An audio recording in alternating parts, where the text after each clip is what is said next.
Aksi pengibaran bendera OPM di Kajati, Australia ini makin memperkeruh hubungan antara Indonesia dengan Australia.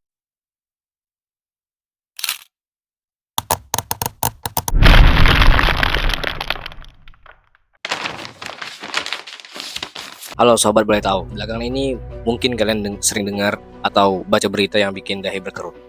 Isu tentang Australia yang katanya mau ikut campur urusan Papua di Indonesia. Ada yang bilang Australia mendukung gerakan separatis Papua. Ada juga yang bilang Australia punya agenda tersebut.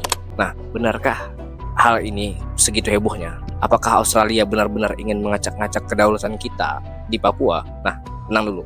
Jangan langsung panik. Di video kali ini kita akan membedah tuntas apa sih fakta sebenarnya di balik isu sensitif ini. Jadi, simak sampai habis video ini. Jangan sampai terpotong.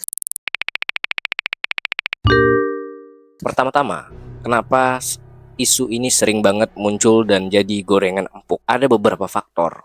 Yang pertama, kedekatan geografis antara Australia dan Indonesia, yang mana tetangga dekat kita.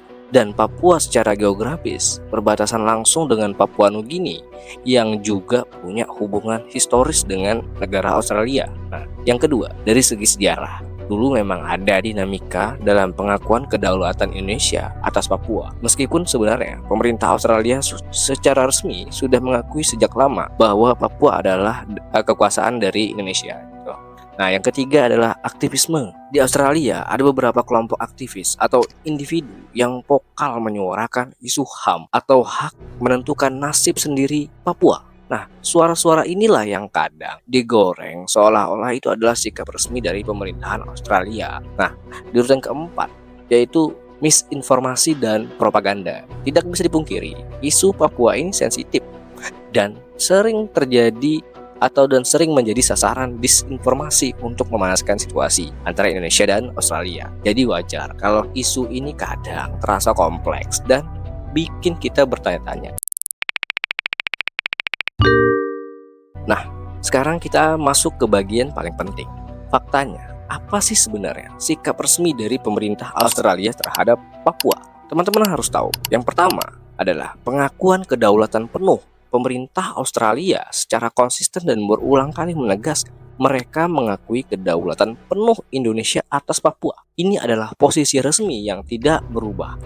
Mereka tidak mendukung separatisme yang ada di Papua. Fakta yang kedua, perjanjian Lombok atau Lombok Treaty. Indonesia dan Australia memiliki perjanjian keamanan penting yang disebut sebagai perjanjian Lombok.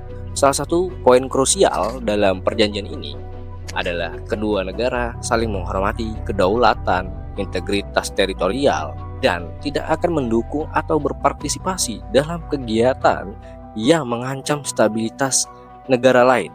Ini termasuk tidak mendukung separatisme Papua atau seperti OPM begitu. Fakta yang ketiga adalah fokus kerjasama. Fokus hubungan antara Indonesia dan Australia termasuk terkait dengan Papua lebih ke arah kerjasama pembangunan, ekonomi, dan penanganan isu-isu seperti keamanan maritim ataupun perubahan iklim.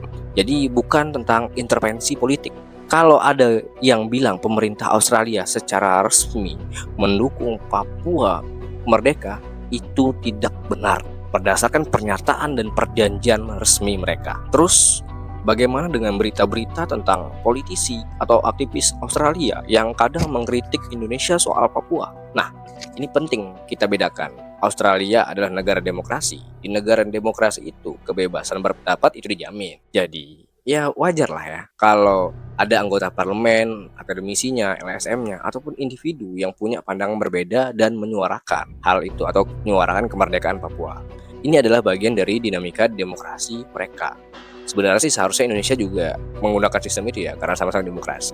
Nah, suara individu atau kelompok itu bukan berarti suara dari resmi pemerintah Australia gitu. Nah, sama seperti di Indonesia, ada banyak suara berbeda kan. Ada juga yang setuju Papua merdeka. Nah, pernyataan satu atau dua politisi oposisi atau aktivis di Australia tidak otomatis mencerminkan kebijakan luar negeri resmi pemerintah Australia.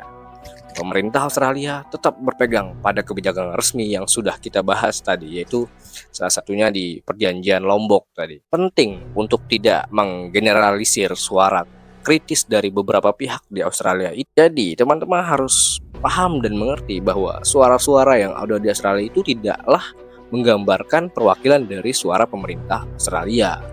Jadi pemerintah Australia tidak ada ingin campur tentang kedaulatan Indonesia. Meskipun kebijakan resmi Australia jelas, apakah kita sebagai negara Indonesia santai begitu saja? Kepentingan nasional Australia, setiap negara punya kepentingan nasionalnya sendiri di kawasan. Australia pasti punya kepentingan di Pasifik Selatan dan Asia Tenggara, termasuk stabilitas regionalnya. Bagaimana mereka melihat isu Papua tentu dipengaruhi kepentingan. Salah satunya adalah dinamika domestik Australia. Opini publik dan tekanan dari kelompok-kelompok tertentu di Australia bisa saja mempengaruhi cara politisi mereka bersikap. Meskipun tidak mengubah kebijakan resmi secara drastis tentang internal di Papua, yang paling penting adalah kita juga harus melihat ke dalamnya. Penyelesaian isu-isu di Papua seperti pembangunan yang merata, pendekatan kesejahteraan, dan dialog adalah kunci utama untuk menjaga stabilitas dan kedaulatan bangsa ini. Semakin baik kondisi di Papua, semakin kecil ruang bagi pihak luar untuk menggoreng isu-isu perpecahan di Indonesia.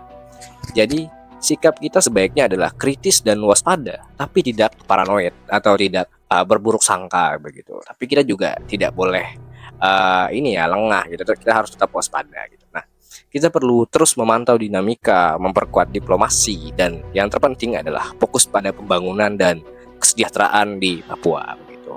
Jadi, teman-teman boleh tahu, kesimpulan dari video kali ini adalah secara resmi pemerintah Australia tidak ingin mencampuri urusan kedaulatan Indonesia, khususnya di Papua, dan mengakui Papua sebagai bagian integral dari Negara Kesatuan Republik Indonesia. Ada perjanjian kuat seperti Lombok Treaty yang menjadi landasannya gitu. Suara-suara kritis dari aktivis ataupun politisi individu di Australia memang ada sebagai bagian dari demokrasi di negara mereka. Tapi itu bukan kebijakan resmi dari pemerintahan Australia sendiri.